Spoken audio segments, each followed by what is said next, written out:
इसलिए कोई भी जाके राष्ट्रध्वज का भी अपमान करता है, कोई भी जाके हिंसा करता है इस देश में, और कोई भी जाके सड़क के ऊपर कचरा फेंकता है, क्योंकि हकों की कल्पना इस देश में रही, पर दायित्व बोध जो होना चाहिए था वो आजादी के प्रारंभ से नहीं बना है। इसलिए हमारे सरकार का प्रयास भी आप देखेंगे तो एक तरफ सरकार अपने काम कर रही है, मैंने जैसे कहा कुछ कन्विक्शन के साथ, करेज के साथ निर्णय ले रहे हैं, वही हम सबको, देश की जनता को एक दायित्व बोध भी कर रही है कि भाई देश स्वच्छ रहना है तो हम सबको करना है। It's the civic duty. It's not just your right to have a clean Bhopal, it's your duty also to keep Bhopal clean. तो फंडामेंटल ड्यूटीज को भी देश को समझाने का प्रयास हमारे सरकार के माध्यम से, कई कार्यक्रमों के माध्यम से होता है। कुल मिलाकर मैं जो कह रहा हूं कि सभी के पीछे, वैसे तो जब स्वच्छ भारत का आंदोलन प्रधानमंत्री जी ने घोषित किया था तो मैं अपने पार्टी में एक दिन ऐसे ही चर्चा छेड़ा था, भाई ये तो बहुत खतरनाक होगा। अब आप कहोगे कि स्कूल क्लीन रखना है, टेम्पल क्लीन रखना है, पब्लिक प्लेसेस क्लीन रखना है, इसके लिए एक जन आंदोलन चाहिए, तो लोग कहेंगे कि फिर म्युनिसिपल कॉर्पोरेशन किस लिए है। अपोजिशन आपको कहेगा कि you are shirking away from your responsibility, सरकार को करना था, आप हमसे टैक्स ले रहे हो और आप कह रहे हो कि आपको खुद सफाई करो।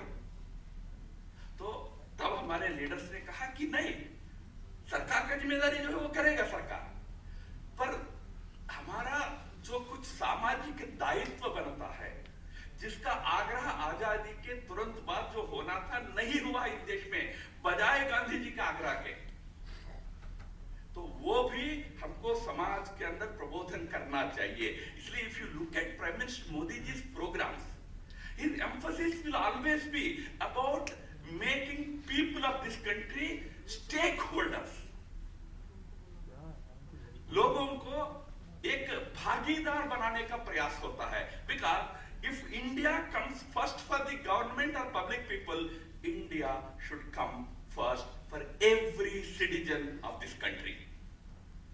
That is our thinking. I tried to capture those ideas in this book. मैं MP Thinkers Forum को बहुत धन्यवाद देता हूँ। मेरे उस किताब के ऊपर यहाँ कुछ चर्चा रखी है। आप सबको धन्यवाद और नमस्कार।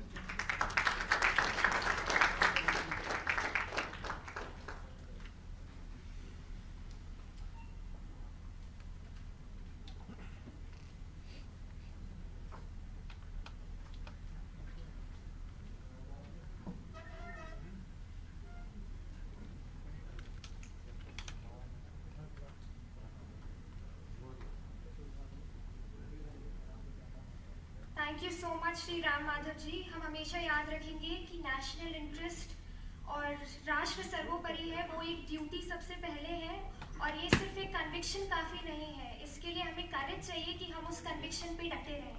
थैंक यू सो मच, हम हमेशा इसको याद रखेंगे। अब मैं माननीय अरुण कुमार जी, अखिल भारतीय प्रचार प्रमुख राष्ट्रीय स्वयं सेवक संघ को आमंत्रित करना चाहूँगी, जिन्होंने जम्मू कश्मीर अध्ययन केंद्र की स्थापना की है। मैं उनसे निवेदन करती हूँ कि वो आकर हमें संबोधित करें।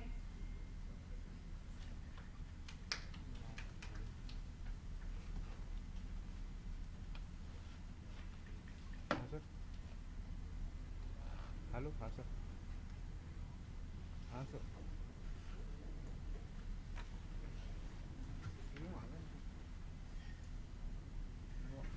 वैसे मेरी एंटीबॉडी बन गई है।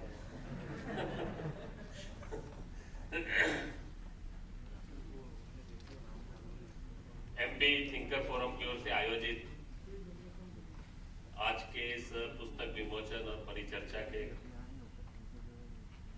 आयोजन में, कार्यक्रम में हम सबके सौभाग्य से उपस्थित, कार्यक्रम के मुख्य अतिथि के नाते माननीय मुख्यमंत्री श्री शिवराज जी, जिस निमित्त हम सब एकत्र हुए, जिनकी पुस्तक पर सारी परिचर्चा और सदैव हम सबके सुपरिचित श्री राम माधव जी, एवं आज के इस प्रबुद्ध कार्यक्रम में निमंत्रित सभी ऐसे प्रबुद्ध भाइयों और बहनों,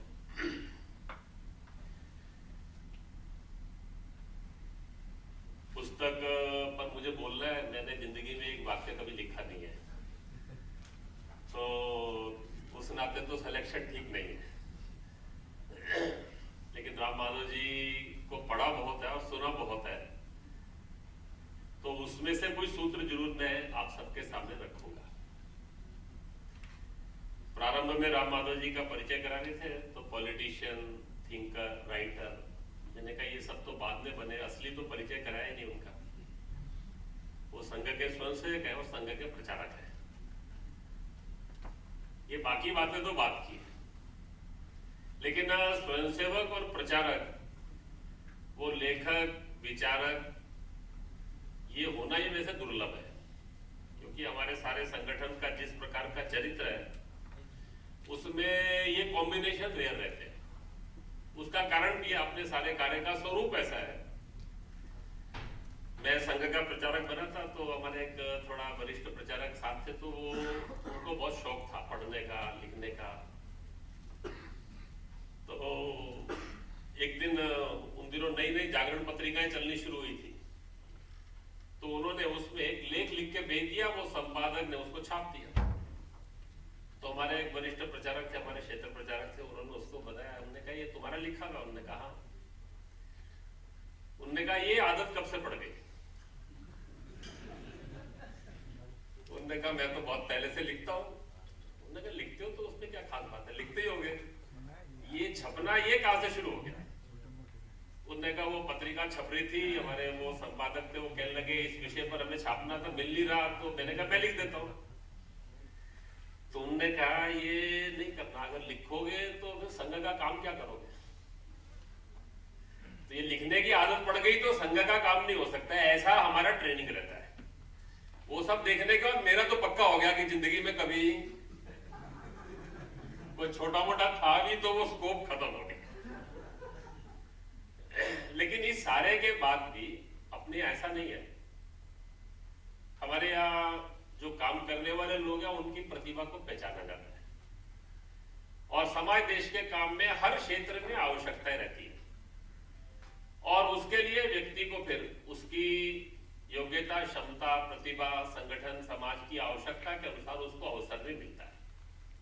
ऐसे ही राम माधव जी के साथ हुआ। वो संघ के प्रचारक बने, जिला प्रचारक बने, और उसी कालखंड में अपने वरिष्ठ कार्यकर्ताओं ने उनके गुण को पहचाना, और फिर उसी समय से संघ का बौद्धिक विभाग, प्रचार विभाग, उस ढंग से प्रचार विभाग तो नहीं था जिस कालखंड में आज है, अपनी वहां की पत्रिका का संपादन, वहां की इंटेलेक्चुअल एक्टिविटीज, और उन सब में धीरे धीरे बढ़ते हुए, और राम माधव जी ने भी संगठन की आवश्यकता और अपेक्षा को समझकर अपने आप को इस दिशा में बीज रूप में आत्मर्पित कर दिया, और संगठन ने उनको पल्लवित, विकसित होने का मौका दिया। और उस रूप में से जो आज के राम माधव जी एक विचारक, लेखक और कंटेम्प्रेरी विषयों के ऊपर आज के सारे वैचारिक संघर्ष में एक विचार का नेतृत्व करते हुए, प्रतीक करते हुए दिखाई पड़े हैं। मुझे लगता है कि उनके इस परिचय का वास्तव में जो महत्व है वो समझना बहुत आवश्यक है। जैसा आपने बताया, ये जो सारी पुस्तक है उसका परिचय थोड़ा सा तो दिया ही। इसमें मुख्यतः लेखों का संग्रह है। 4 लेख 2014 के पूर्व के हैं और अधिकांश लेख 2014 के बाद के हैं, और बहुत विविध प्रकार के विषयों पर है। श्री गुरुजी का पहला लेख है उनका जो 2008 का, उसके अंदर है उनके ऊपर गुरुजी की जन्म शताब्दी के बाद, वहां से वो शुरू है सारे इस लेखों में जो संकलन है उसके अंदर अटल जी, अरुण जेटली जी, दीनदयाल जी, और फिर बहुत सारे जो आज के विषय हैं जिनके ऊपर बहुत सारी चर्चा होती है, जम्मू कश्मीर, राम मंदिर, अयोध्या, फिर चुनाव परिणाम, उस चुनाव परिणाम का विश्लेषण, वर्तमान नेतृत्व और सरकार, उनके निर्णय, उन निर्णयों की पृष्ठभूमि, उसका जो एक व्यापक संदर्भ है जिसको उन्होंने राष्ट्र सर्वोपरि के रूप में कहा। और बहुत सारे विषय ऐसे जिनमें आज कभी कभी लोग प्रश्न करते हैं। मैं इसलिए कह रहा हूं कि आज के जो वर्तमान सरसंघ चालक है पूजनीय मोहन जी, उनके 3 दिन का एक कार्यक्रम हुआ था, बाद में मैं बहुत सारे लोगों से मिलने गया तो एक संपादक से मेरी चर्चा हो रही थी कि कैसा लगा आपको। उनने कहा संघ इतने विषयों पर सोचता है, अपनी आत्मालोचना भी करता है और निर्भीकता से सब प्रश्नों पर अपना मंतव्य भी रखता है और विद कन्विक्शन रखता है, ये पहली बार हमारे ध्यान में आया। तो मैंने उनको तो मुस्कुराकर कहा, मैंने कहा आपने पहली बार ही हमको अवसर दिया, नहीं तो शायद आपको पहले भी ध्यान आ जाता। ये संघ में है ही है। राम माधव जी के लेखों में भी ऐसे सारे विषयों के ऊपर, चाहे वो महिला सशक्तिकरण का विषय है और उसमें आज का जो ग्लैमरस फेमिनिज्म का नैरेटिव चलता है, जिन विषयों पर बोलते हुए लोग डरते हैं, लोकतंत्र, संविधान, आइडेंटिटीज, और पूज्य बाबा साहब अम्बेडकर, पूज्य महात्मा गांधी, उनके विचार, ये सारे विषयों के समावेश के साथ, और फिर एक बड़ा महत्वपूर्ण विषय है, हमारे यहाँ सामान्यतः दूसरों का अध्ययन करना, ये हमारा स्वभाव कम है। और चीन और पाकिस्तान के बारे में विचार करते हैं, ये बहुत बार ध्यान में आता है। इस सारी पुस्तक के अंदर चीन और विदेश नीति और आज के समय के अंदर न्यू वर्ल्ड ऑर्डर के अंदर ये सारे ग्लोबल जो सब सिनेरियो है, उसमें भारत की विश्व की भूमिका, ऐसे बहुत सारे विषयों का समावेश आपके इस सारे संग्रह के अंदर है।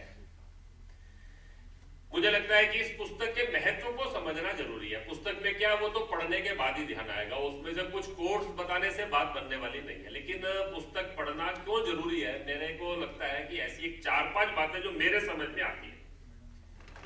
मुख्य जो कंटेंट है वो 2014 के बाद का है।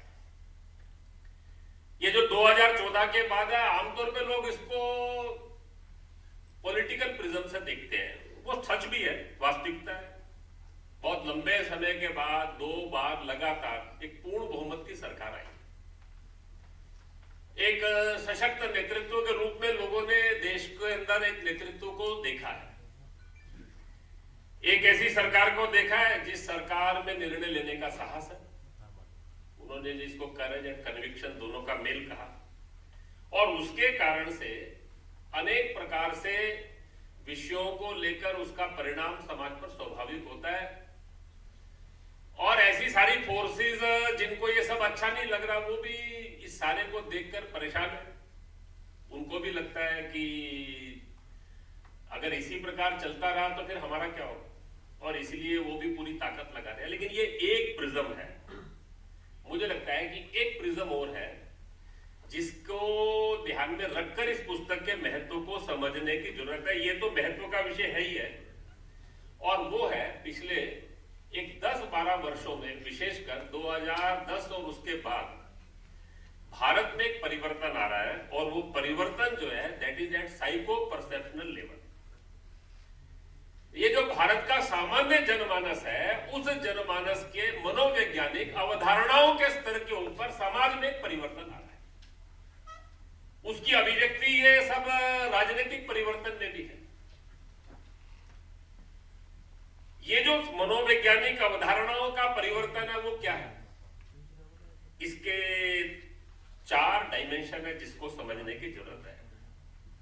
पहली बात है, सारे देश के अंदर जिसको हिंदुत्व का विचार कहते हैं, भारत का विचार कहते हैं, हम उसके प्रति एक जबरदस्त स्वीकार्यता, अनुकूलता, उसको जानने की, समझने की इच्छा, और अगर कहना हो तो वास्तव में भारत जो है, वो जो 1920 के बाद धीरे धीरे करके आजादी के आंदोलन की जो हमारी वास्तविक प्रेरणा थी, इस साल हम आने वाले वर्ष के अंदर आजादी के 75 वर्ष पूर्ण करते समय उस स्वाधीनता आंदोलन का जब स्मरण करेंगे तो हम सबको ध्यान में आएगा कि वो जो स्वराज था, उसकी प्रेरणा क्या थी। महर्षि अरविंद, स्वामी विवेकानंद, रविंद्रनाथ टैगोर ने जिनको अभिव्यक्त किया, बंकिम के शब्दों में जो वंदे मातरम में प्रकट हुआ,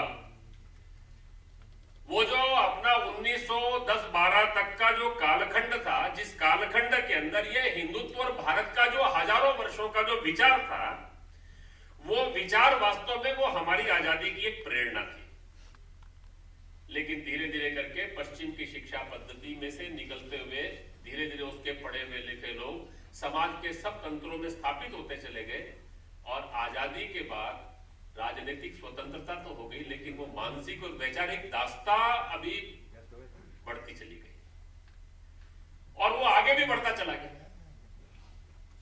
वास्तव में 10 सालों के अंदर पिछले इस देश के विशेषकर पढ़ा लिखा युवा जो है उसके मन में इस हिंदुत्व और हिंदुत्व के विचार को समझने की एक प्रबल इच्छा खड़ी हुई है। वो जानना चाहता है। ऐसा लगता है कि अपना समाज आत्मविस्मृति से बाहर आ रहा है, वो अपना समाज इस आत्महीनता की मनोवृत्ति से बाहर आ रहा है और ये मानसिक दास्ता से बाहर निकलकर उसके मन के अंदर इस विचार को समझने की, जानने की, उसके साथ जीने की इच्छा ये पैदा हो रही है। ये पहला परिवर्तन है जो इस कालखंड के अंदर आ रहा है।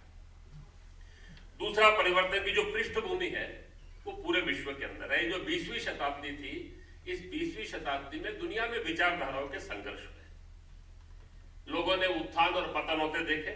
समाजवाद, कम्युनिज्म, पूंजीवाद जो धीरे धीरे करके वेलफेयर स्टेट के मॉडल के अंदर बदल गया, लेकिन केवल 100 वर्षों के अंदर ये विचार दुनिया के अंदर प्रभावी हुए और प्रभावी होते होते उसके साथ साथ वो जो विचार थे, जिन घोषणाओं के साथ आए, जिन नारों के साथ आए, वो घोषणाएं और नारों से उनका व्यवहार और उनके जो तंत्र थे, जो उन्होंने रचनाएं खड़ी की, उसका परिणाम उससे कोसों दूर हो गया। और दुनिया के अंदर लोगों ने देखा, बड़े बड़े विश्व युद्ध देखे, संघर्ष देखे, कोल्ड वॉर देखी, दुनिया के अंदर विषमताएं, पर्यावरण के संकट देखे और इन विचारधाराओं के कारण से धीरे धीरे करके हर देश, हर समाज के अंदर एक मूल्य विहीन समाज की रचना, समाज में आस्थाओं से दूर होता हुआ समाज, ऐसा समाज निर्माण होते देखा और उसके कारण से सारी विचारधाराएं आज विफलता की ओर बढ़ रही है। हर एक के प्रति एक जबरदस्त और एक अनास्था उन देशों के अंदर खड़ी होती जा रही है। जब ये अनास्था है, खोखलापन है, जब कोई विकल्प नहीं है, तो परिणाम क्या हो रहा है?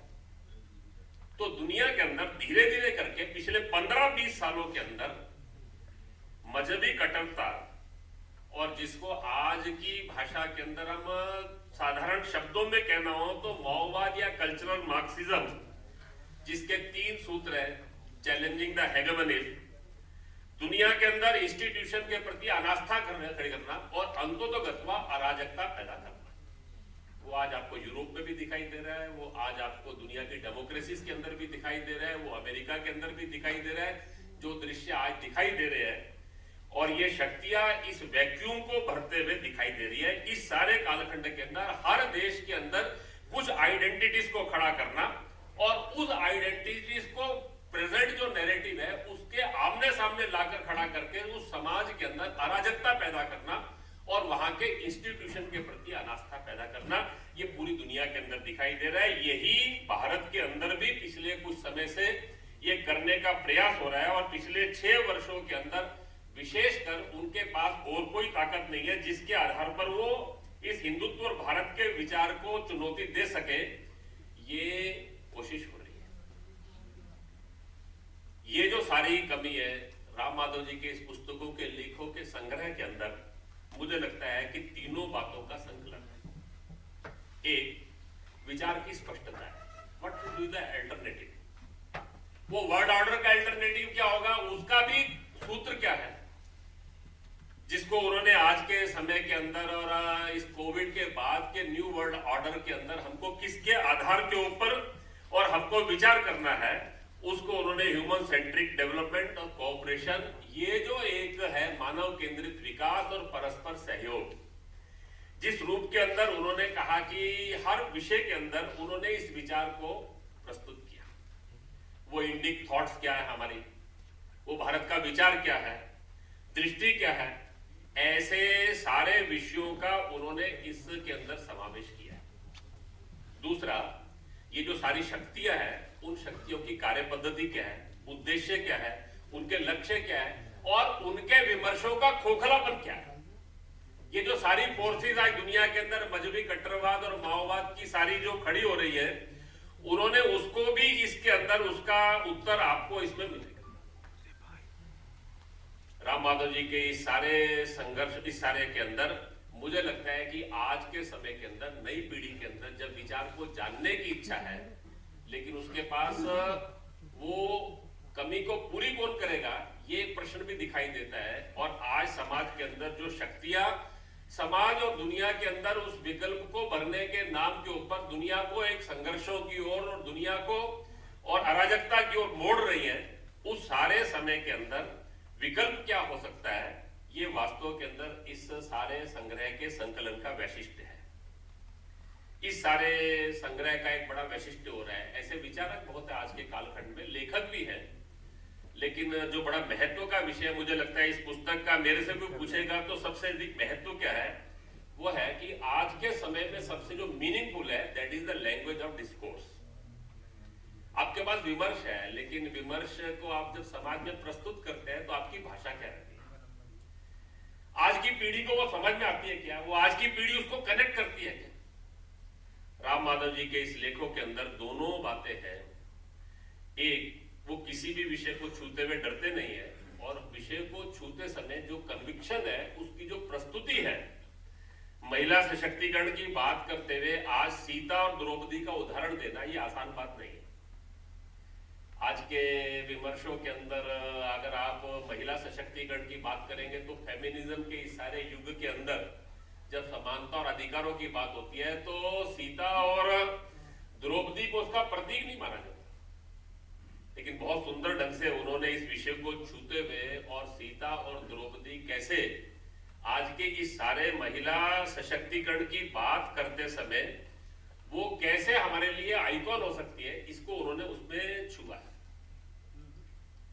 अखंड भारत की बात करना, उसको मार्ग क्या है, उसको आज की वास्तविकता को स्वीकार करके किस रूप में हम आगे बढ़ सकते हैं, ऐसे सारे विषयों को इसमें छूते हुए और आइडेंटिटीज की सत्य को स्वीकार करना, लेकिन उस आइडेंटिटीज की आड़ में उस आइडेंटिटीज की जो ताकत है उसको समझना, उसको राष्ट्रहित में हमको उपयोग करना है, लेकिन उसकी आड़ में समाज को जो बांटने का प्रयास हो रहा है उसके प्रति भी आपने इस सारे लेखों के अंदर हमको बहुत अच्छे ढंग से और जागरूक किया है। और एक बहुत महत्व की बात है, वो है कि जब आप परिवर्तन लाना चाहते हैं तो आपको अपनी कमियों को भी स्वीकारना पड़ेगा। अपनी आत्मालोचना करने से भी डरना नहीं चाहिए, और वो आत्मालोचना रचनात्मक होती है। वो रचनात्मक आत्मालोचना के बिना, अपनी कमियों को स्वीकारे बिना कभी कोई समाज उत्थान नहीं कर सकता। और इसलिए हर विषय के ऊपर हमको जब विचार करना है तो उस विचार करते हुए इस पक्ष को भी समझना पड़ेगा। और वो जो मैंने प्रारंभ में कहा, दूसरों को समझना, ये बड़े महत्व का विषय है। बिना उसको गहरे जाने आप उसके साथ और मुकाबला नहीं कर सकते। चाइना को लेकर विशेषकर उन्होंने जो बातें बड़े अच्छे ढंग से रखी कि पंचशील जैसे नारों के उससे प्रिज्म से बाहर निकलना पड़ेगा। अभी 1954, 60, 62 नहीं है, ये 2019, 20, 21, 22 का जब भारत की बात करते हैं तो न्यू इंडिया है और डिफरेंट चाइना है। ये 50 के दशक का चाइना नहीं है। वो चाइना जो दुनिया की इकोनॉमिक सुपर पावर बनने की ओर बढ़ रहा है, जिसका एक अहंकार है, जो दुनिया में किसी भी समझौते को मानता नहीं है। वो जो एरोगेंस है, ये हमको समझना पड़ेगा। चीन के उसकी उस इकोनॉमिक सुपर पावर को समझते हुए हमको उसको एंगेज करना है, लेकिन उसकी जो वास्तविकता है और उसके जो आने वाले समय की आकांक्षा है उसको भी हमको समझना पड़ेगा। और ये समझते समय अब भारत भी 1950-60 का नहीं है, ये भी एक नया भारत है। हम हो सकता है कि इकोनॉमिक सुपर पावर के नाते हम उसका मुकाबला आज नहीं कर सकते होंगे, उस जैसी हमारी वुल्फ वॉरियर डिप्लोमेसी नहीं होगी, लेकिन आज के समय के अंदर भारत जो है वो कैसे मुकाबला करेगा, तो हमको चीन को समझना है, उसकी इंटरनल वल्नरेबिलिटीज को भी समझना है। वो जो उसके बाकी देशों के व्यवहार के कारण से धीरे धीरे करके दुनिया के सब देश उसके खिलाफ हो रहे हैं, तो उसकी इकोनॉमिक सुपर पावर के प्रिज्म के अंदर देखते देखते उसको इतना ताकतवर मत मानिए। उसको अपनी इंटरनल सिक्योरिटी पर इतना खर्चा इसीलिए करना पड़ रहा है कि उसकी इंटरनल वल्नरेबिलिटीज बहुत ज्यादा है। मुझे लगता है कि चाइना को समझने के लिए जो उस कालखंड में है वो बहुत महत्व का विषय है। एक बड़ा महत्व का विषय आज के हिसाब से इस सारी पुस्तक में टच किया गया, वो लिबरल फासिस्ट को है। वैसे मैं इस शब्द को लेकर अच्छा नहीं मानता, लिबरल नहीं है, इलिबरल है और इनटॉलरेंट भी है। ये जो आज के सारे जो सो कॉल्ड अपने आप को आधुनिक कहने वाले जो लोग हैं लिबरल, वो फासिस्ट है। और फासिस्ट के दोनों गुण, इलिबरलिटी और इनटॉलरेंस, ये उनका पार्ट है। उन्होंने उनको बहुत अच्छे ढंग से एक्सपोज किया है। राम मंदिर पे बाबरी ढांचा सुरक्षित रहना चाहिए, औरंगजेब रोड का नाम नहीं बदलना चाहिए, लेकिन हेगिया सोफिया वो मॉस्क में कन्वर्ट हो जाती है, वो चुप रहते हैं। अमेरिका ब्रिटेन में वो कॉलोनियल पीरियड के आइकॉन्स हैं, या वहां सब मूर्तियां जब ध्वस्त की जाती है तो उस पर वो चुप्पी साध लेते हैं। तो ये कैसा लिबरलिज्म है? ये फासिज्म है। ये एक प्रकार से अपने विचार को दूसरों पर थोपने का प्रयास है। और हर दृष्टि से मुझे लगता है कि ये जो पुस्तक है, इस पुस्तक में ये लेखों का संग्रह नहीं है, ये 2014 के बाद के विश्व के अंदर ये जो सारी विचारधाराओं की शून्यता को मजहबी कट्टरवाद और एक अराजकता के आधार के ऊपर काम करने वाला अनास्थाएं खड़ी कर और समाज के अंदर अपने विचार को किसी भी तरह स्थापित करना और उसके लिए आज के सारे विश्व में उथल पुथल मचाना, ऐसा ये जो डिस्ट्रक्टिव विचारधाराएं दुनिया के अंदर सक्रिय हो रही है। और भारत के अंदर भी धीरे धीरे करके Congress, socialist, communist so called, वो सब इररिलेवेंट हो रहे हैं। और उस सारे इररिलेवेंस के अंदर अभी धीरे धीरे करके ये कट्टरवाद और इस प्रकार की विचार जो माओवादी विचारधारा है, इनका एक नेक्सिस ये जो काम करते हुए दिखाई दे रहा है, वो आड़ लेता है अपने तथाकथित बौद्धिक और मीडिया के माध्यम से कुछ लोक लुभावन और ऐसे नारे या कुछ उदाहरण या प्रतीकों की। ऐसे समय के अंदर ये पुस्तक बड़े महत्व की है।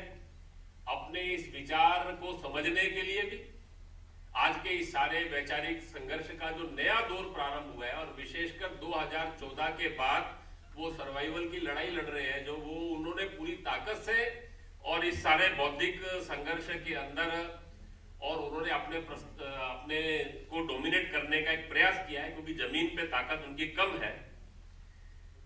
उस सारे कालखंड के अंदर आपका ये सारा जो लेखन इस कालखंड के अंदर रहा, और ये जो पुस्तक एक संग्रह के रूप में है, मुझे लगता है कि इस सारे वैचारिक संघर्ष में एक बौद्धिक नेतृत्व के रूप में एक बहुत महत्व का और भूमिका इस पुस्तक की रहेगी और आपके लेखों की रहेगी, जिसका क्रम आगे भी चलने वाला है। आखिर में केवल एक बात कहकर मैं बातचीत पूरी करूंगा। ये जो सारी पुस्तकें और विचार है, इसको पढ़ते हुए एक बात हमको पक्की मन में रखनी है। ये सारी पुस्तकों में जो लेख है उसमें बहुत अच्छे कोट्स और बाकी सब है, लेकिन ये सब बौद्धिक विलास नहीं है, शब्दों के प्रपंच नहीं है, किसी को नीचा दिखाने का प्रयास नहीं है। कभी कभी होता है कि व्यक्ति अपने प्रबुद्धता का प्रयोग इस ढंग से करता है, कुछ शब्दों के ऐसे प्रपंच बुनता है। वास्तव में इसमें जो कुछ भी है उसके पीछे एक कन्विक्शन है, उसके पीछे एक जीवन की आस्था है। ये जो कन्विक्शन और आस्था है, ये जिस विचार का वो प्रतिनिधित्व करते हैं, जिसको उन्होंने कहा भारत प्रथम, भारत सर्वोपरि। वास्तव में ये जो भारत प्रथम और भारत सर्वोपरि, ये जो कन्विक्शन है, इसमें भारत बड़ा महत्वपूर्ण है। ये भारत कोई एक राजनीतिक व्यवस्था नहीं है, आज का एक केवल पॉलिटिकल एंटिटी नहीं है। भारत आज की नेशन स्टेट का नेशन नहीं है। वास्तव में भारत जब कहते हैं तो भारत यानी हजारों साल का एक चिंतन का प्रवाह है। वो चिंतन का प्रवाह है जब इसका उद्गम होता है, उन्होंने अपने इंडिक थॉट्स में कहा, उनने उसका उद्गम होता है हर मानव में ईश्वरत्व को देखना, प्रत्येक के अंदर उस डिविनिटी को देखना, और सब में एक ही तत्व का वास है। यहां से हमारे चिंतन का प्रवाह जो है ये प्रारंभ होता है, और उस चिंतन के दर्शन के आधार के ऊपर, अनुभवों के आधार के ऊपर, अपने जीवन के आचरण से हमने एक मूल्य आधारित समाज खड़ा किया। वो मूल्य आधारित समाज जीवन का नाम है भारत। भारत एक चिंतन का नाम है, भारत एक वैल्यू बेस्ड लाइफ है। जब भारतीय संस्कृति कहते हैं तो वो गाना बजाना नाच ये सब नहीं है, वो हजारों हजारों साल में इस देश के महापुरुषों ने अपने जीवन के आचरण से सामान्य समाज को प्रेरित करते हुए देश के एक एक व्यक्ति के मन के अंदर उन्होंने एक आस्था जगाई, एक श्रद्धा जगाई, एक मूल्यों के साथ जीवन जीने की इच्छा पैदा की, जिसको भारत कहते हैं। और वो भारत केवल ऐसा जीवन नहीं था जिसको स्वामी विवेकानंद जी ने कहा कि भारत इसका अर्थ है जिसको भगवान ने जब जन्म दिया तो उसको एक लक्ष्य देकर भेजा, और वो ईश्वर प्रदत्त लक्ष्य था, कृणवंतो विश्वमार्यम सर्वे भवन्तु सुखिनः। ये सब कुछ जो करना है उसके पीछे हमको दुनिया में इस प्रतिस्पर्धाओं में प्रथम आना है। आज के इस सारे प्रतिस्पर्धा में फर्स्ट कौन आ रहा है, जीडीपी किसका सबसे बड़ा है, किसके पास सबसे अधिक मारक हथियार है, कौन सुपर पावर है, ये भारत का चिंतन नहीं रहा। जब भारत की बात करते हैं तो एक कन्विक्शन है, भारत एक वे ऑफ लाइफ है, भारत का एक लक्ष्य भी है, और वो ईश्वर प्रदत्त लक्ष्य है, उसका विस्मरण हो गया। इसलिए 1200 साल का हमारा ये दीनता का जीवन रहा। आज उसको हम दोबारा से जागकर समझकर और उसके साथ जीने के लिए हम तैयार हो रहे हैं। जो इस सारे कोविड के काल के अंदर दिखाई दिया, जब दुनिया वैक्सीन के लिए त्राही कर रही थी, हमने पैसा कमाने की नहीं सोची, हमने केवल अपने वैक्सीनेशन का विचार नहीं किया। उस सारे कालखंड के अंदर जब हम अपनी आवश्यकताएं पूरी नहीं कर रहे थे, दुनिया के प्रति अपनी जिम्मेदारी को हमने समझा और उसको पूरा करने का प्रयास किया। ऐसे सारे कालखंड के अंदर भारत ये जो जिस रूप में खड़ा हो रहा है, मुझे लगता है कि ये सारी पुस्तक जो है, इस पुस्तक की पीछे जो भाव जो दिखाई देता है, ये जो विचार की स्पष्टता, दूसरी फोर्सेस को डिस्क्रेडिट करना, वो जो हॉलोनेस है, और भारत का अर्थ क्या है, वास्तव में राम माधव जी के सारे लेखन के पीछे का जो भारत है, उस भारत को हम समझेंगे और उस भारत को समाज के अंदर हम स्थापित करने में इस पुस्तक का उपयोग करेंगे, तो मुझे लगता है इस वैचारिक संघर्ष में एक बहुत महत्व की भूमिका निभाएगी। राम माधव जी का अभिनंदन करते हुए, आज के इस सारे कार्यक्रम का अभिनंदन करते हुए, और इस पुस्तक के माध्यम से इस वैचारिक संघर्ष में इस विचार को हम सब आगे लेकर जाए, इसका आह्वान और अनुरोध करते हुए मैं आप सबका धन्यवाद करते हुए अपनी बात पूर्ण करता हूँ।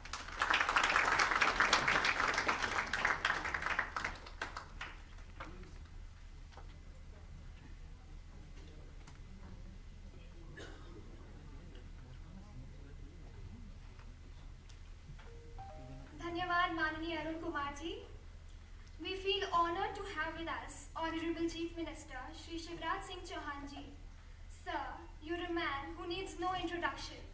You have made all of us proud by your distinguished work in numerous capacities with schemes like Ladli Lakshmi Yojana. You have tried to uplift all sections of society. आपके बारे में जितना कहा जाए उतना कम है। अपनी सादगीपूर्ण जीवन शैली व विनम्र स्वभाव के कारण देश प्रदेश के लोगों में आप बहुत लोकप्रिय हैं। जनता के बीच जनसेवक, जननायक व युग पुरुष के नाम से जाने वाले भारतीय जनता पार्टी के सर्वश्रेष्ठ नेताओं में से एक हैं। आपका मैं तहे दिल से स्वागत करना चाहूंगी। मेरा आपसे निवेदन है कि आप कुछ शब्द कहें और इस कार्यक्रम की शोभा बढ़ाएं।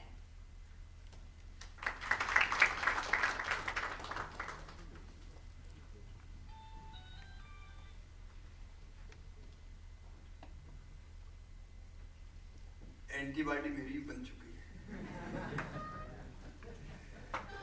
लेकिन कब तक बनेगी इसका कोई ठिकाना नहीं है, क्योंकि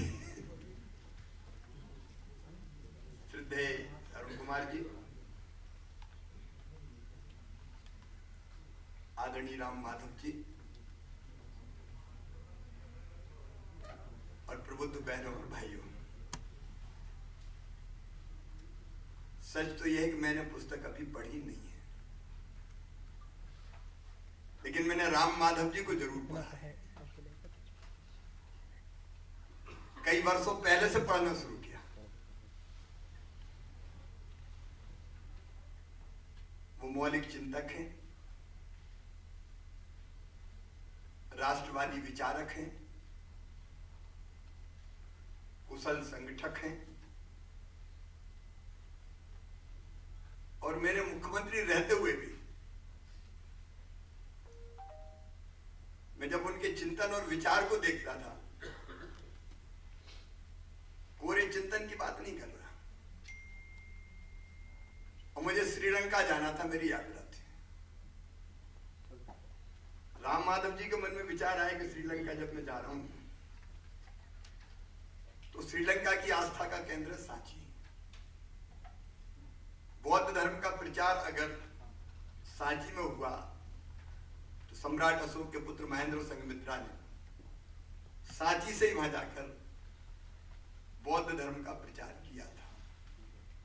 स्वाभाविक रूप से श्रीलंका वासी सांची के प्रति बड़ी आस्था और निष्ठा रखते हैं। उनके मन में विचार आया कि सीता जी वहां अशोक वाटिका में रही, वो भारत की श्रद्धा और आस्था का केंद्र है, और सांची में अगर बुद्धिस्ट यूनिवर्सिटी बन जाए तो भारत और श्रीलंका हिंदुत्व और बुद्धिज्म इन दोनों का जैसा समन्वय और तालमेल होगा वो भारत और श्रीलंका दोनों का भला करेगा, मध्य प्रदेश का भी भला करेगा। उनसे चर्चा करके वहां टाइप हुआ और आज जो राष्ट्रपति हैं वो तब भी राष्ट्रपति महेंद्र राजपक्षे, और वहां सीता जी के मंदिर का शिलान्यास करके मैं आया। उसके पीछे पूरी योजना राम जी की थी।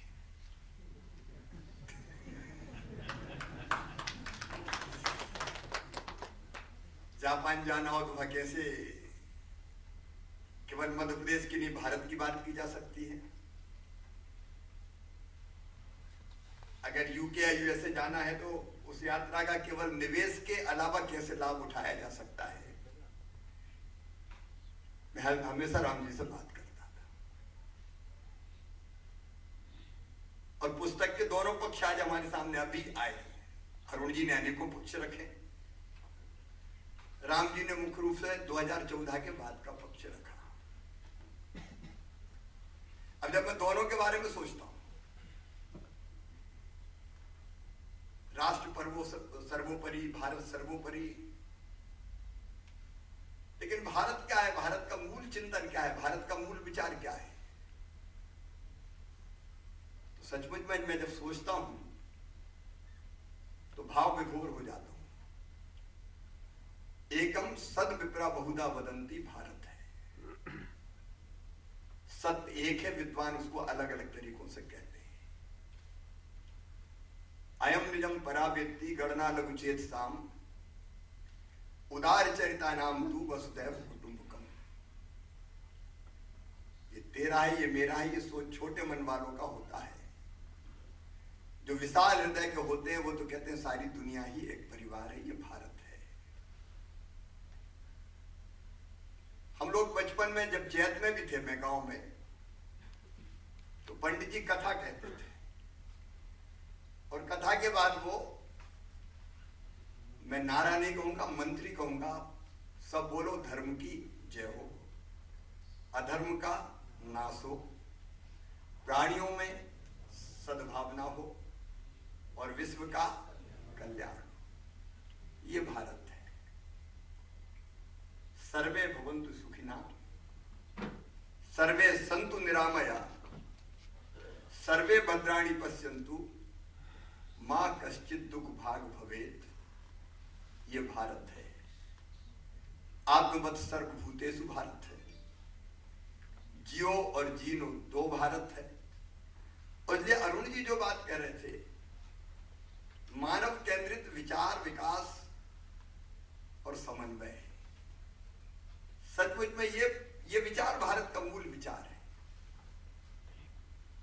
एक ही चेतना, उन्होंने कहा एक ही आत्मा का वास सब में, सिया राम में सब जग जानी। उत्तर भारत के गांव गांव में ये चौपाई बोली जाती, करहूं प्रणाम जोर जुग पानी। सब में तो वही है। सृष्टि के कण कण में भगवान विराजमान है। हर एक आत्मा परमात्मा का अंश है। हर एक घट में बस वही समाया हुआ है। किसी ने कहा कि समाया है तो दिखाई क्यों नहीं देता?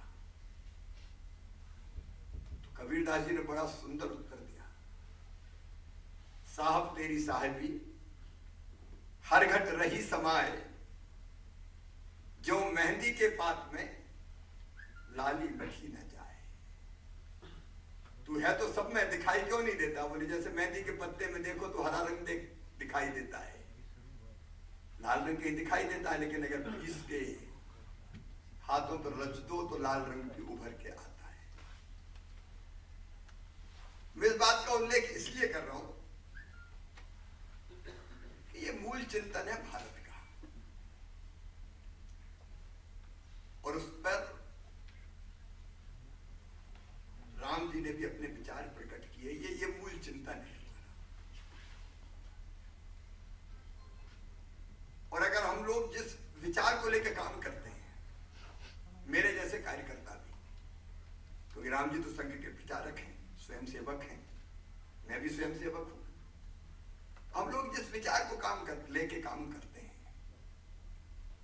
अब अरुण जी भाई साहब कह रहे थे कि संघ के काम में बहुत लिखने का, सोचने का, हम लोगों को भी प्रसिद्धि परांग मुक्ता, अपना नाम सामने नहीं आने, और संघ के तो इतने गीत हैं जिनमें कौन ने लिखे ये पता ही नहीं,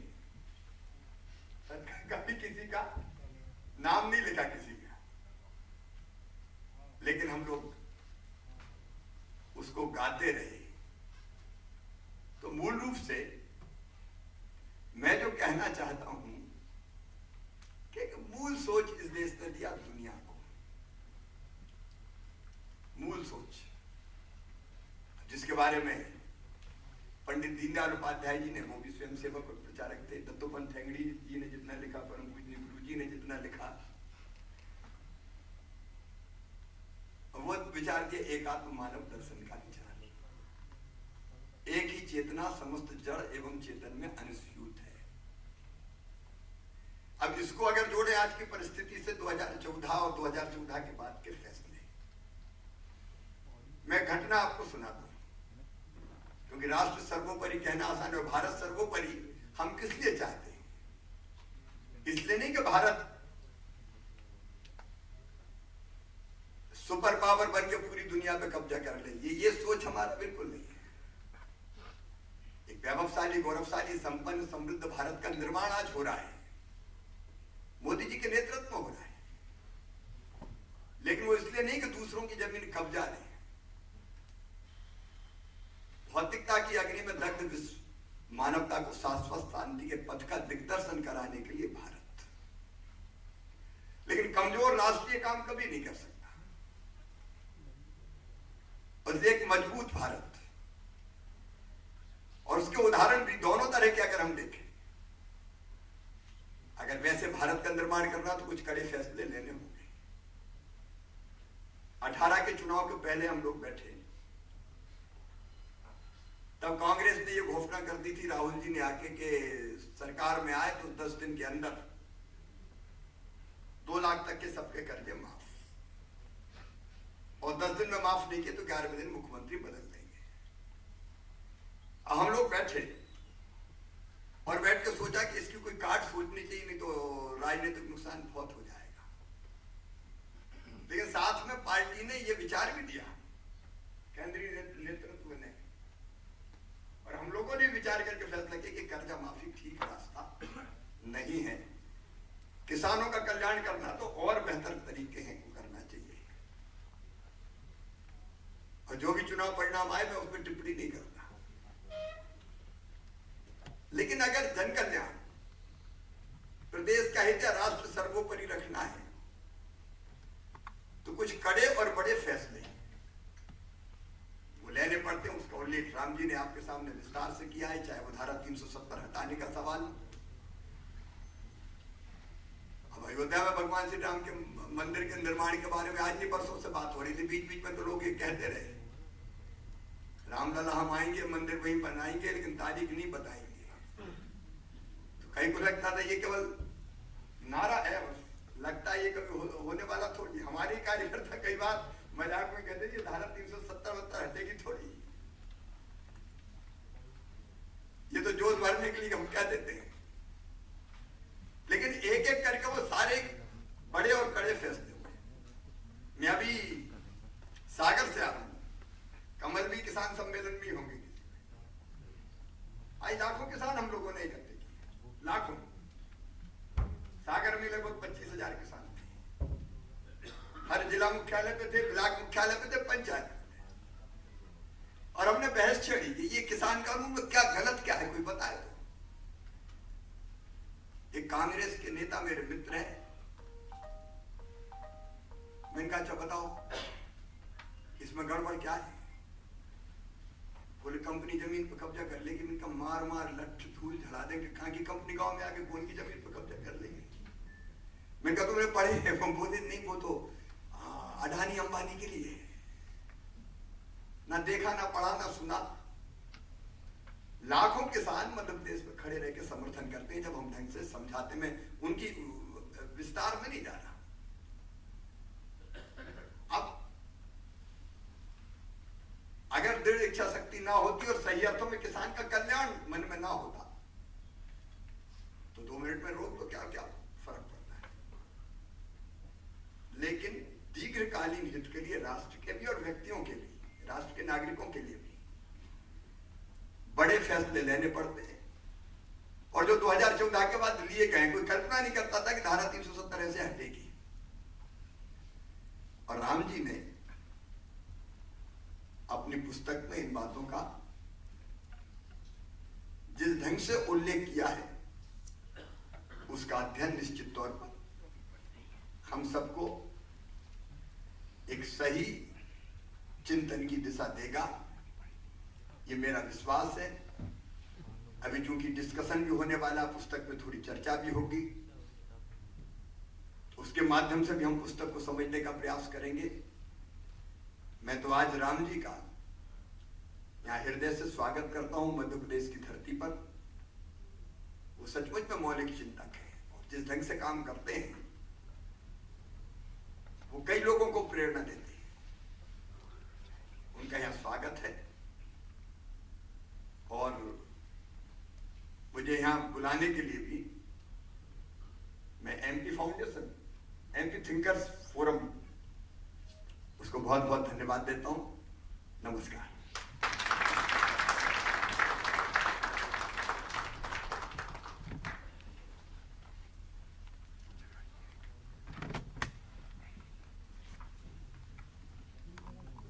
Thank you so much for your insightful thoughts, Honorable Chief Minister Shri Shivraj Singh Chauhan ji and Mananiya Arun Kumar ji. With this, it is a wrap to our formal launch. Now we are going to move on to the next part of this program, which is the conversation between Shri Ram Madhav ji and Shri K.G. Suresh ji.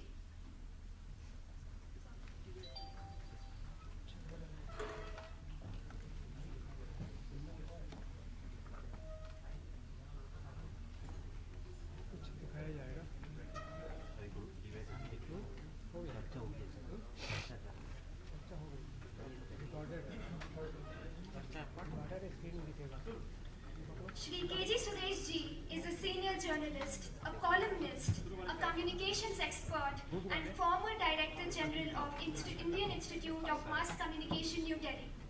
Currently, he is the Vice Chancellor of Makhanlal Chaturvedi National University of Journalism and Communication, Bhopal. Professor K.G. Suresh ji has been previously a senior fellow of the Vivekanand International Foundation. I would like to now invite Professor K.G. Suresh ji, as well as the author of the book, Shri Ram Madhav ji, to have conversation about the book and enlighten us further.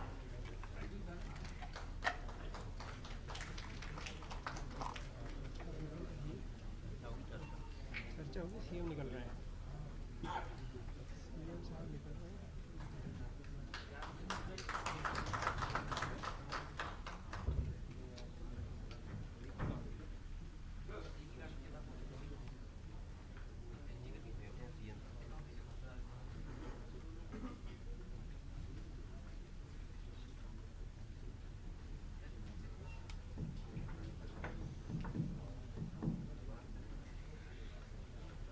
धन्यवाद।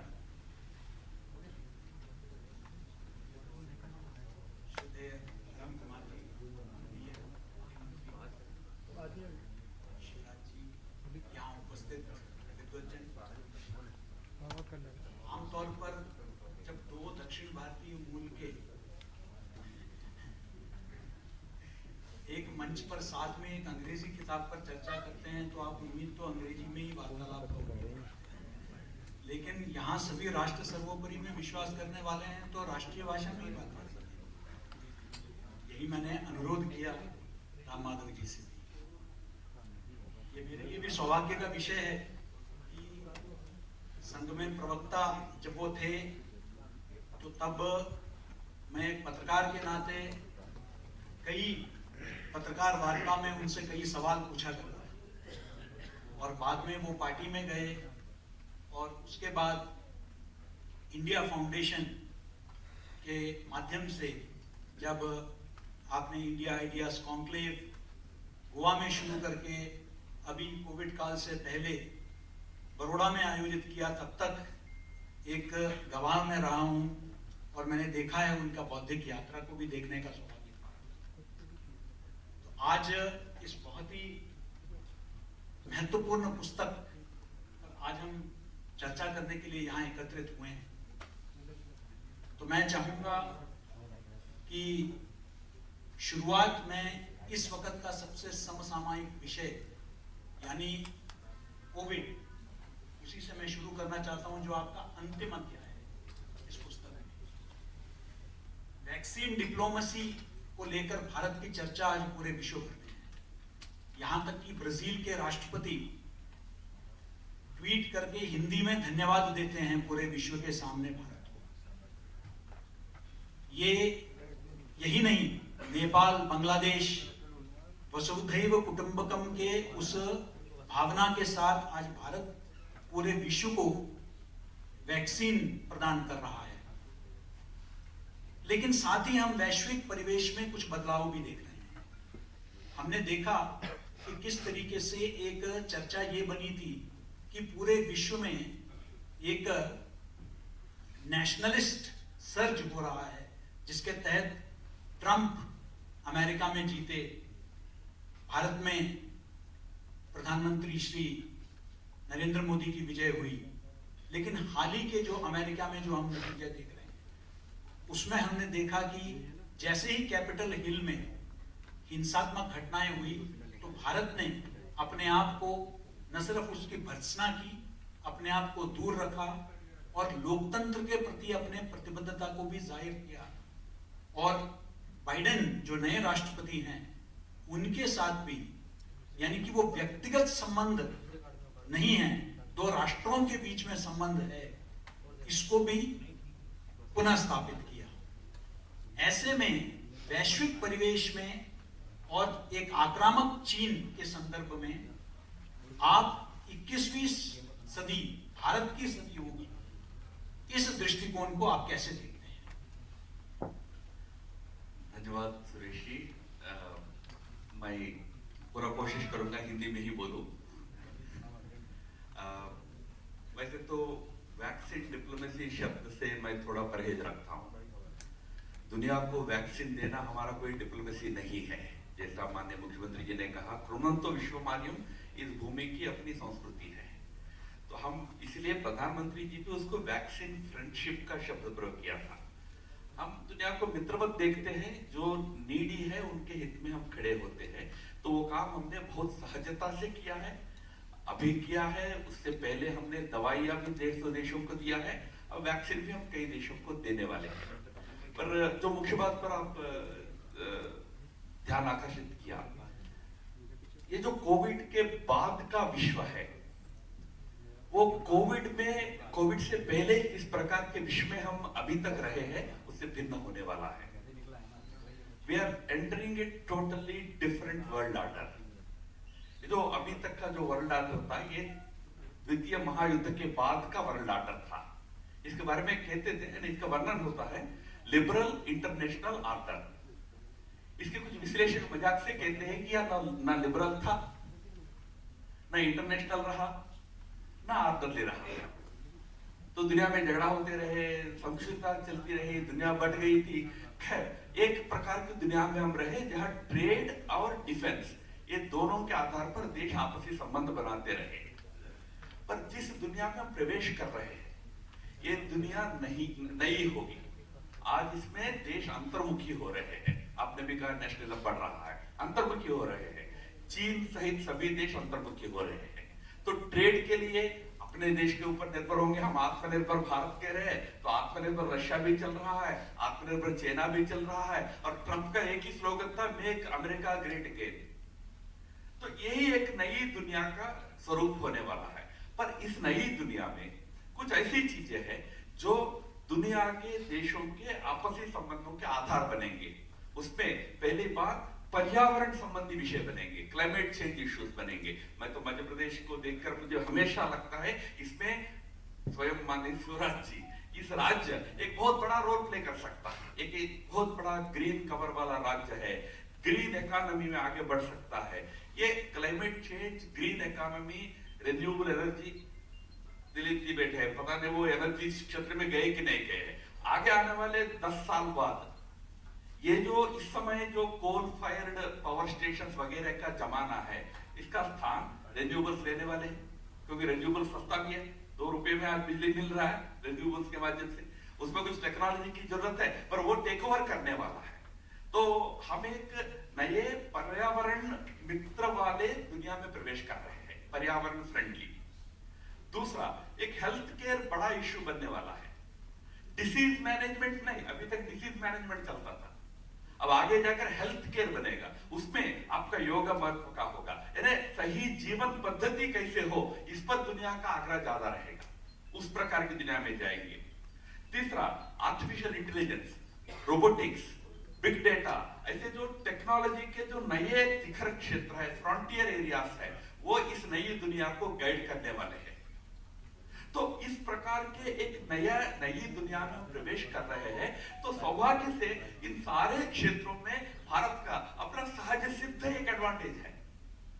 हम पर्यावरण हितैषी तो हमेशा है। हम तो माता पृथ्वी बोल के हम शुरू करते, इंदिरा गांधी 1980 में रियो डी जेनेरो में पृथ्वी समिट में गई थी, अर्थ समिट में गई थी। तो उसमें उनका भाषण था विष्णु पुराण का वो जो श्लोक है, माता पृथ्वी पुत्रो पृथ्व्या, यहाँ से शुरू हुआ। दुनिया में सब लोगों ने तारीफ किया है, इंडिया में ऐसा सोचते हैं, पर्यावरण को माता के रूप में देखते हैं। वहां से दुनिया का सोच बदला। तो पर्यावरण संबंधी क्षेत्र में हम एक रोल लीडरशिप का कर सकते हैं। और उसी प्रकार हम हेल्थ केयर में ऑलरेडी मोदी जी ने योगा को अंतरराष्ट्रीय एक सामान्य विषय बना दिया, पूरा विश्व इसको अपना लिया। अब आयुर्वेद को लेकर इस साल बड़ा प्रयास दुनिया भर में हमने शुरू किया है। ये आयुर्वेद हो, योग हो, ये डिसीज मैनेजमेंट नहीं है, ये हेल्दी जीवन सिखाने वाले व्यवस्थाएं हैं। बीमार हुआ तो क्या करना, उसके लिए बहुत सारी चीजें हैं, बट जीवन में सुखी जीवन जीना, उसके लिए जो कला चाहिए वो कला हमारे पास है। इसी प्रकार आईटी क्षेत्र में, आर्टिफिशियल इंटेलिजेंस में हमारे पास जो एडवांटेज है, ये भी हमारे लिए बहुत अच्छा एक अवसर बनने वाला है। पर ये कहते हुए मैं एक बात फिर रेखांकित करूंगा, ये सब एडवांटेजेस होते हुए भी जब तक भारत अपनी आंतरिक शक्ति को बड़ा नहीं करता है, दुनिया में ये सारी एडवांटेजेस को हम सच में उसको यूज नहीं कर पाएंगे। इंडिया का नेशनल स्ट्रेंथ बढ़ना है। जब नेशनल स्ट्रेंथ की बात मैं कहता हूं तो आज हमारे सभी सरकारों का, यानी मोदी जी तो उसमें लगे हुए हैं, हमारे सरकारें, हमारे मध्य प्रदेश सब सरकारें लगे हुए हैं, पर single minded focus next 10 years का होना चाहिए। इंडिया रिच कंट्री बनना चाहिए, तभी जाकर दुनिया आपके एजेंडा को सुनेगा। गरीब देश भारत रह जाए और हम बड़े बड़े अच्छे एडवांटेजेस का विचार रखें तो दुनिया में हम एक अच्छे अवसर को खो बैठेंगे। इंडिया को संपन्न बनाना पड़ेगा, प्रोस्परस बनाना पड़ेगा, इसके लिए विशेष ध्यान देना पड़ेगा। यही प्रयास हमारा आत्मनिर्भर भारत का कल्पना के पीछे का प्रयास है कि ग्रास रूट प्रॉस्पेरिटी खड़ा करना है। ग्रास रूट में व्यक्ति खड़ा करना, अपने पैरों पर खड़ा होना है। अब एक बात कहते हुए मुझे अच्छा नहीं लगता है, हम $5 ट्रिलियन इकोनॉमी की तरफ दौड़ रहे हैं, हम पहुंच जाएंगे। 24 में पहुंचना था, ज्यादा से ज्यादा 25-26 में पहुंचेंगे, क्योंकि हम टेक ऑफ कर चुके हैं। हम 5th लार्जेस्ट इकोनॉमी दुनिया में है, पर क्या हम जानते हैं क्या जीडीपी पर कैपिटा में हम 158 है।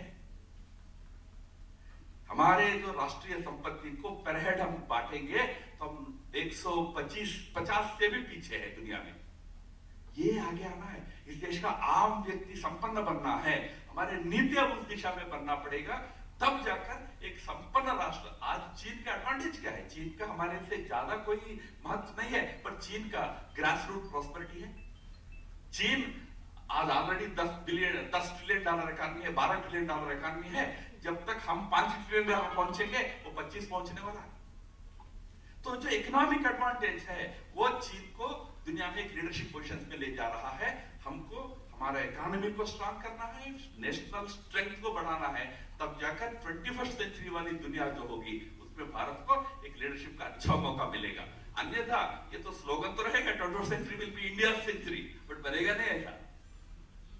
राम माधव जी, मैं इसी चर्चा को आगे बढ़ाते हुए अभी माननीय मुख्यमंत्री ने भी कहा कि किस तरीके से श्रीलंका में भी आपने जो है आपका एक अंतर्राष्ट्रीय परिप्रेक्ष्य रहा है, अंतर्राष्ट्रीय आपके संबंध भी रहे हैं।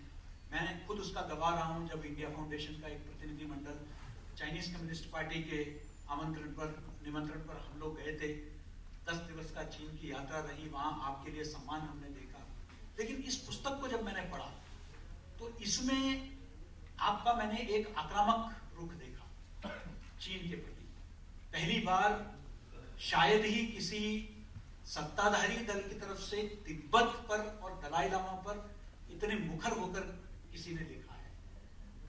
ये भारत चीन संबंध के जो डोकलाम में आपने जो राष्ट्रीय शक्ति के प्रदर्शन की बात कही, वो हमने जो देखा, ये भारत चीन संबंध के भविष्य को आप कैसे देखते हैं? चीन हमारा पड़ोसी बन गया है पिछले 50 साल में। वैसे तो चीन हमेशा हमारा पड़ोसी नहीं रहा। बीच में हम दोनों देशों के बीच में तिब्बत रहता था।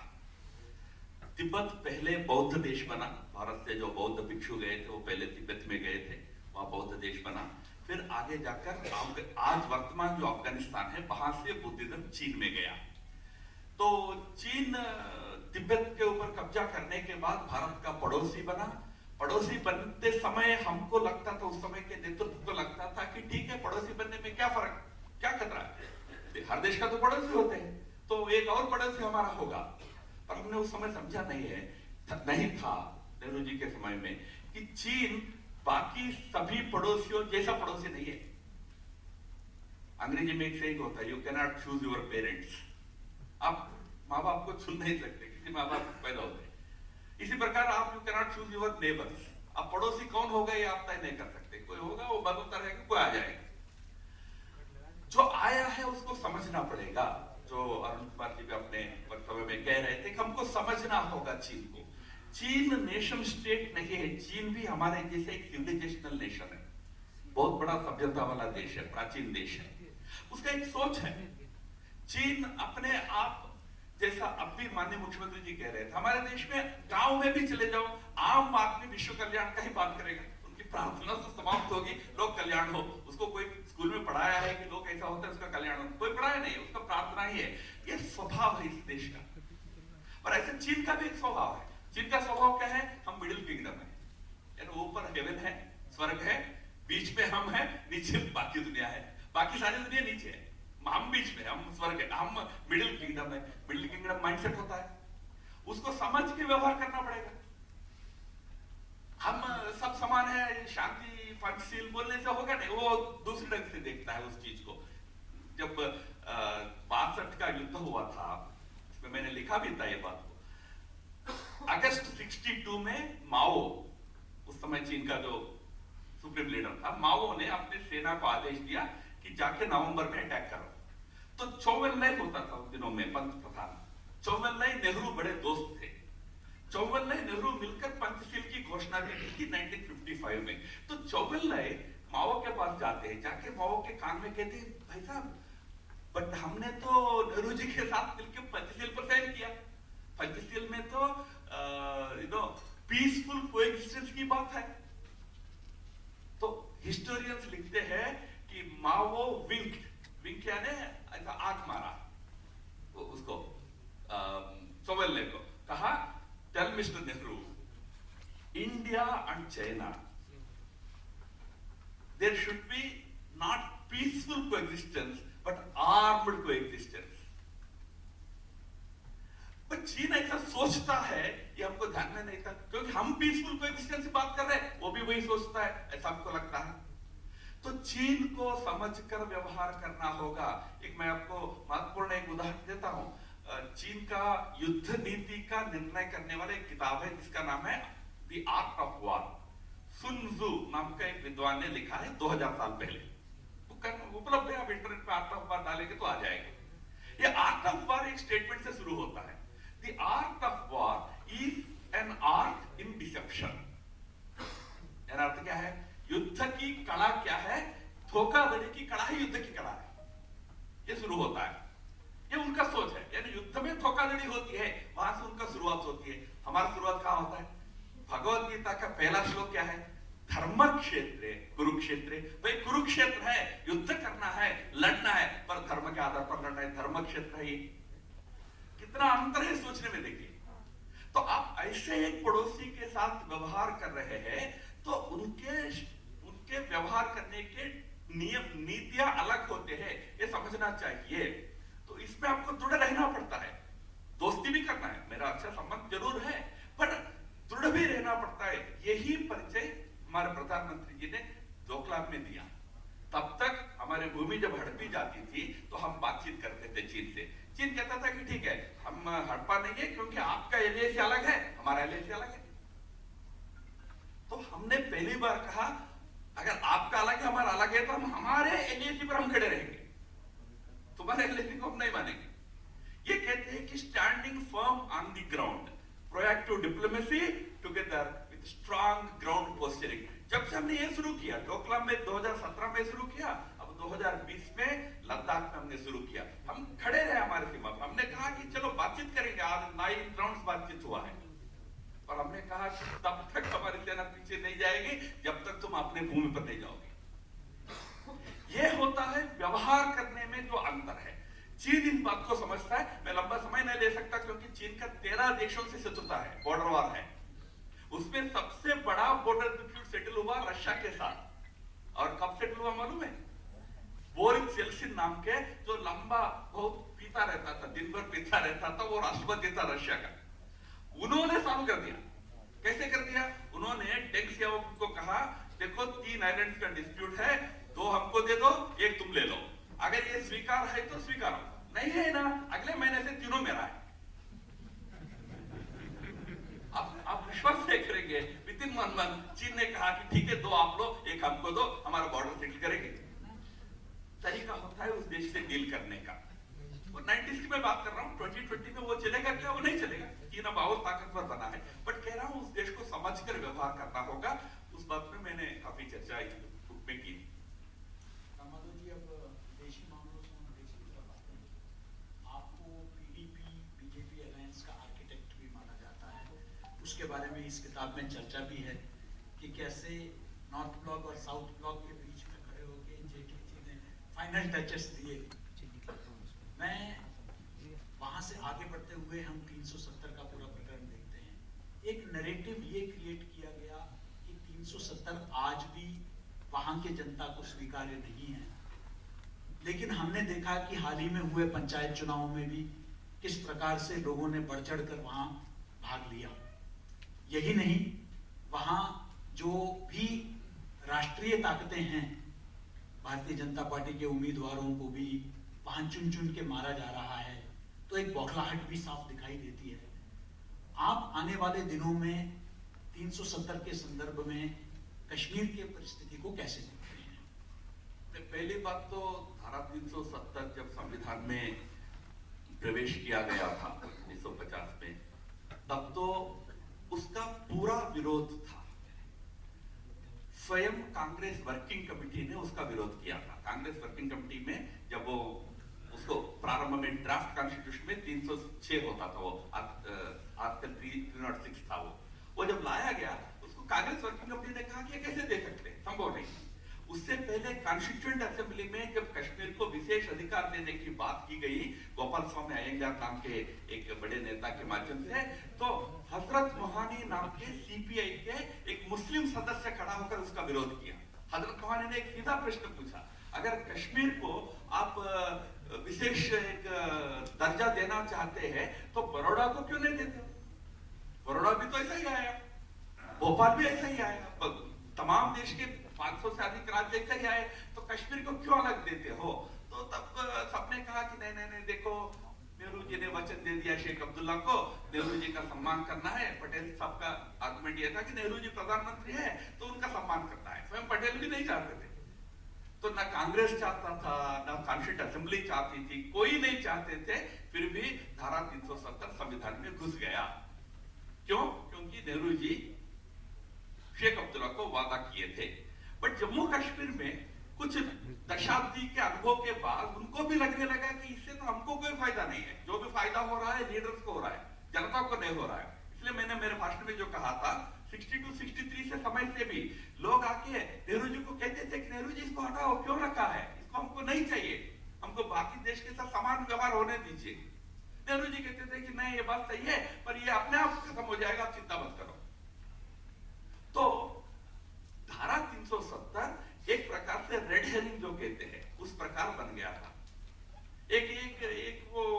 एक सिंबॉलिक है। तो वहां का जितना लीडरशिप रहा है पिछले 40-50 साल में, वो इस एक 370 नाम का एक चीज को लेकर अपना राजनीति चलाते रहे। हम स्पेशल है, हम स्पेशल है, स्पेशल है। वो तो संविधान में स्पेशल का शब्द ही नहीं है। संविधान में इसको कहा गया कि टेम्पररी प्रोविजन है, स्पेशल तो दूर की बात है, तात्कालिक है, ये कहा गया। पर प्रचार किया कि हम स्पेशल है, स्पेशल है। तो उसके कारण वहां के लोगों की मानसिकता पर एक असर होता है। 40 साल तक कहते रहते हो कि हम स्पेशल है, स्पेशल है, और दिल्ली से उसका समर्थन मिलता है, तो मानसिकता बनी। पर अब जब प्रधानमंत्री जी और अपनी सरकार ने वो निर्णय किया, उसको समाप्त किया धारा 370 को, एकदम जम्मू कश्मीर की जनता ने एकदम विरोध करके सड़क पे नहीं आ गया।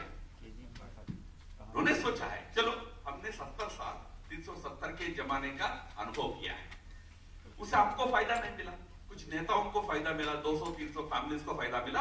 अब धारा 370 हटने के बाद हम सबको अगर फायदा मिलता है तो हम इसको स्वीकार कर लेंगे।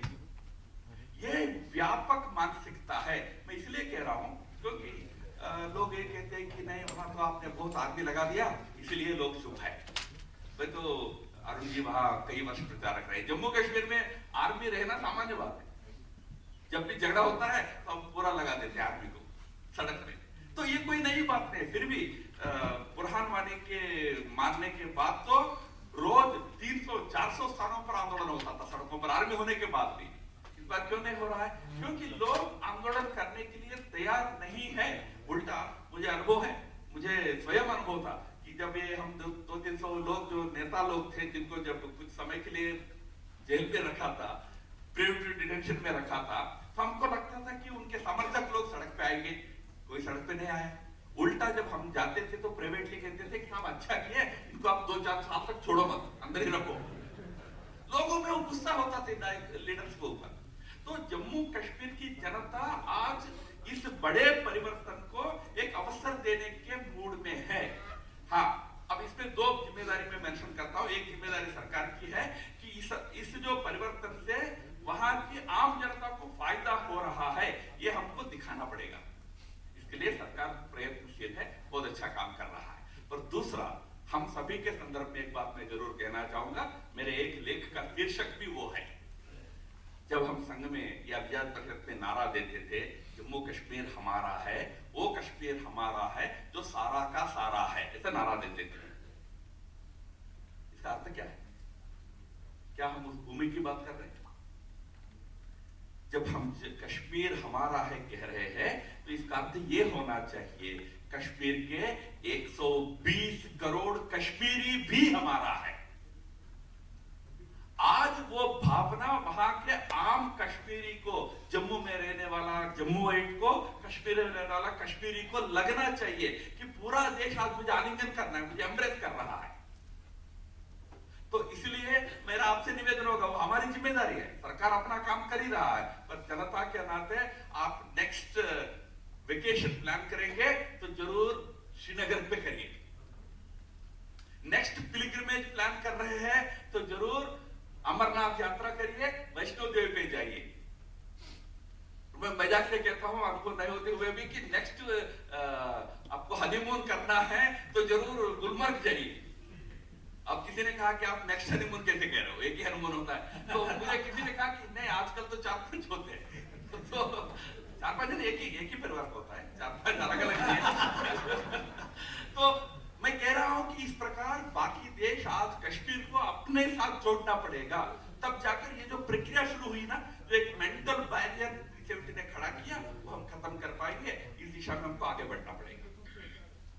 राम माधव जी, वैसे तो इस विषय पर काफी विस्तृत चर्चा हो सकती है, लेकिन बहुत सारे विषयों पर आपने चर्चा की है अपने पुस्तक में, तो एक और विषय की तरफ जाते हैं। 370 अनुच्छेद 370 को जब हटाया गया, तब मीडिया में उसको जो विश्लेषण दिया गया वो ये था कि अमित भाई शाह का वो सरदार पटेल मूवमेंट है, और बाद में जब राम मंदिर की बात हुई तो उसको जिक्र किया जा रहा है कि वो बीजेपी सरकार की सोमनाथ मूवमेंट है या राजेंद्र बाबू मूवमेंट है। आप मंदिर निर्माण को मात्र एक मंदिर निर्माण ही नहीं, राष्ट्र निर्माण के साथ और राम मंदिर के साथ राष्ट्र मंदिर के निर्माण, इस एक परिकल्पना के साथ आपका लेख में आपने इंगित किया है। इस पर थोड़ा और अगर आप रोशनी डालें तो। राम मंदिर को सरकार का कोई निर्णय प्रक्रिया से जोड़ने का कोई कारण नहीं है। राम मंदिर एक लंबे कानूनी संघर्ष के बाद इस देश का सर्वोच्च अदालत ने तय किया है कि नहीं, रामलला जहां विराजमान है वो स्थान, वहां पर एक भव्य मंदिर बनना चाहिए। उसमें मुख्य बात यह है कि जो 1990 के समय में जिस प्रकार राम मंदिर मुद्दा हिंदू मुस्लिम समाज के बीच का तनाव का मुद्दा होता था, वहां से देश आगे बढ़कर आज पूरा देश में एक सर्वसहमति की, लगभग सर्वसहमति की भावना से मंदिर का वस्त्र निर्माण का कार्य को स्वागत किया है। सुप्रीम कोर्ट का निर्णय आने के बाद स्वयं शासक चालक जी भागवत जी का बयान आया कि इसको किसी का विजय और किसी का पराजय के रूप में भी नहीं देखना है, ये राष्ट्र के मूल्यों का विजय है। अगर विजय भी है तो राष्ट्र के मूल्यों का विजय, इस देश के सनातन संस्कृति का जीत है। और वही स्पिरिट के साथ राम मंदिर का आज भव्य पुनर्निर्माण का काम भी प्रारंभ हो रहा है। तो ये जो राम मंदिर, मैं एक बार 1992 में 1993 के प्रारंभ में जब ढांचा गिरने के बाद पहले एक महीने के अंदर मैं स्वामी चिन्मयानंद जी का साक्षात्कार लिया था। तो स्वामी चिन्मयानंद जी, उनका आखिरी साक्षात्कार था, उसमें उन्होंने एक व्याख्या की थी। अयोध्या ये क्या है? ये अयुद्ध है। अयोध्या युद्ध विहीन स्थिति के लिए संघर्ष है। अयोध्या कोई हिंदू मुस्लिम झगड़े के लिए संकेत नहीं है। अयोध्या एक शांति के लिए चलने वाला आंदोलन है, शाश्वत शांति होना है। एक सांस्कृतिक विरासत को पूरा देश स्वीकारे, हम एक समाज के, एक सांस्कृतिक समाज के रूप में जिए, उसका प्रतीक के रूप में अयोध्या है। अयोध्या इज अयोध्या। उन्होंने उसमें कहा, just as the second world war was for peace, the agitation for Ayodhya is also for peace. तो अयोध्या हमारे लिए सांस्कृतिक एकात्मता, राष्ट्रीय एकता का ही प्रतीक है। इसीलिए आपने जो वर्णन किया बहुत सही वर्णन है। ये एक सोमनाथ मूवमेंट के रूप में ही देखना चाहिए। आजादी के बाद सोमनाथ मंदिर, जिसको मोहम्मद गजनी ने ध्वस्त किया था 11वीं सदी में, उसका पुनर्निर्माण हुआ था। पुनर्निर्माण के कार्य में सरदार पटेल रुचि लिए थे, पर सरदार पटेल की मृत्यु भी हो गई थी बाद में। पर के.एम. मुंशी आगे थे, डॉक्टर राजेंद्र प्रसाद राष्ट्रपति थे, वे उसके उद्घाटन में थे। नेहरू उसका विरोध करते थे। नेहरू कहते थे कि सेकुलर देश है हमारा, उसमें मंदिरों का उद्घाटन में पढ़ना नहीं चाहिए। नेहरू की एक सोच थी। पर राजेंद्र प्रसाद ने कहा कि मैं इसको मंदिर के रूप में नहीं देखता हूं, इस राष्ट्र की प्राचीन अस्मिता का पुनर्जागरण के रूप में देखता हूं, उससे मैं अपने आप को दूर कैसे रख सकता हूं। नेहरू के वचन का विरोध करते हुए राजेंद्र बाबू उस उद्घाटन सत्र में रहे।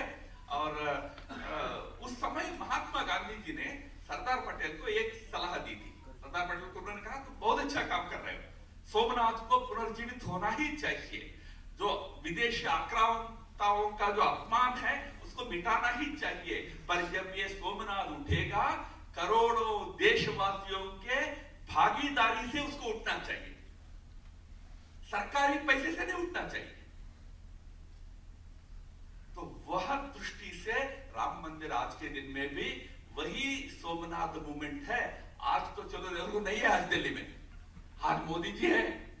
इस मंदिर का 1000 करोड़ जो 1100 करोड़ जो भी खर्च होगा, मोदी जी चाहेंगे तो सरकार नहीं कर सकती है, पर ऐसा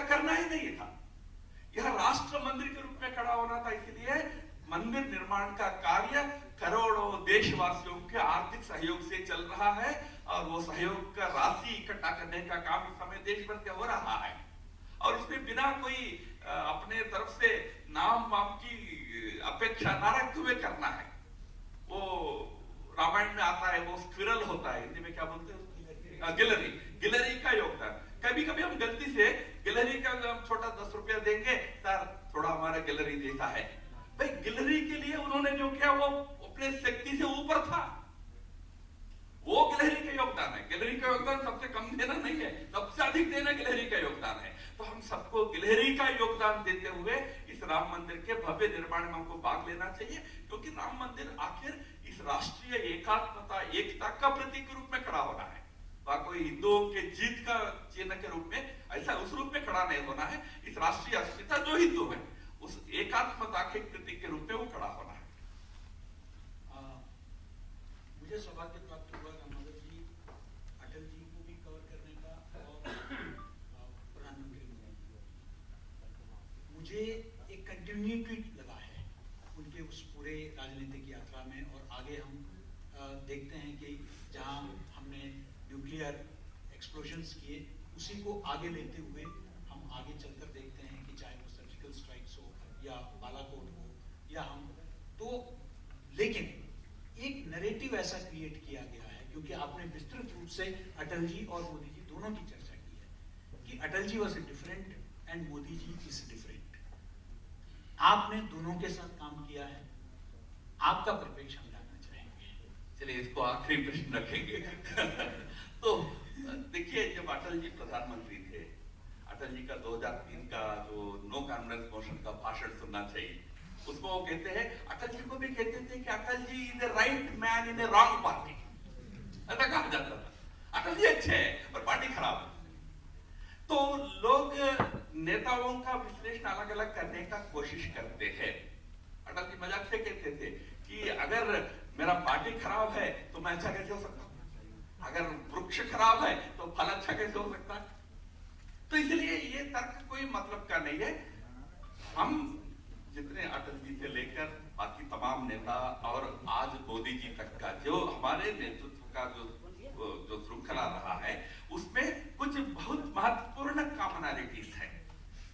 वो है एक कन्विक्शन है हम सभी का, जो मैं बार बार कहता हूं, सभी कह रहे हैं कि नेशन फर्स्ट हमारा कन्विक्शन है, और हम सभी में वो करेज ऑफ कन्विक्शन भी है, जो सच है उस रास्ते पर चलने का हिम्मत भी हमारा सबका। इसलिए आपने न्यूक्लियर एक्सप्लोजन की बात की, अमेरिका बिल क्लिंटन जैसे लोग तो हमको धमकियां दिए थे कि आपको पूरा ट्रेड बंद कर देंगे, ये कर देंगे, वो कर देंगे। वो तो धमकियां देते रहे, सेकंड डे हमारा ब्लास्ट हो गया।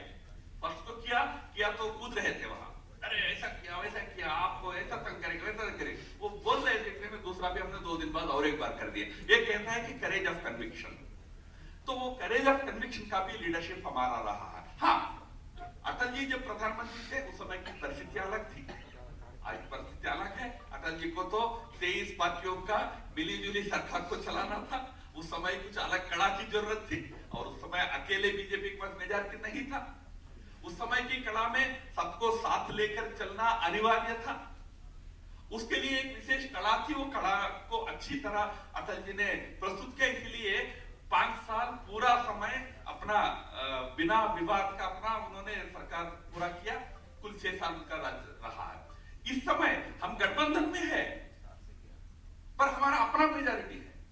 अपना मेजॉरिटी वाला गठबंधन चलाने के लिए और ज्यादा विनम्रता और ज्यादा सहनशीलता की आवश्यकता होती है। उसको दिखाते हुए आज हम आगे बढ़ रहे हैं। तो परिस्थिति अलग है। उन अपने परिस्थितियों में जो मूल एक समान सूत्र है, हमारा एक विचार का कन्विक्शन है, और हम उस विचार पर चलने की हिम्मत रखने वाले हैं। उसमें अटल जी हो, आज हमारे प्रधानमंत्री मोदी जी हो, और हमारे तमाम देश के राज्यों में हमारे नेता हो, सबका एक आपका अनुभव ध्यान में आएगा कि सब उस दृष्टि से हम सब समान हैं। इसलिए हमारी सरकारें होती है तो वहां ये राष्ट्र सर्वोपरि वाला बात होती है, वहां भ्रष्टाचार वाला विषय नहीं होता है। एक अच्छी सरकार, सुशासन चलाने का प्रयास हमारा सब जगह होता है। धन्यवाद।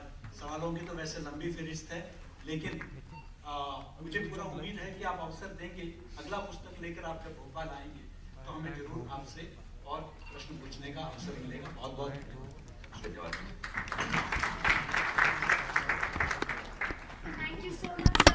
enlightening and engaging conversation. With this we conclude, but before we end, we would like to extend our sincere gratitude to all our senior dignitaries off and on the stage for taking out time and being with us here today. We would also like to request you to please join us for dinner. We now rise for the national anthem.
अब बात कर लूँगा तो जल्दी जाए कि